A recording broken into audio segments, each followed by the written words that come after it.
கதை முடிஞ்சு போச்சு.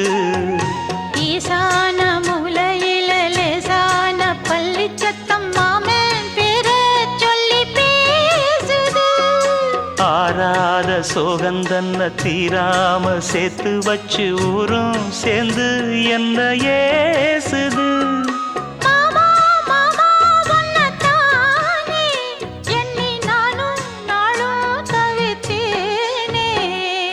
கூண்டுக்குள்ள என்ன வச்சு கூடி நின்ன ஊற விட்டு கூண்டுக்குள்ள போனதென்ன கோலக்கிளியே. கூண்டுக்குள்ள ஒன்ன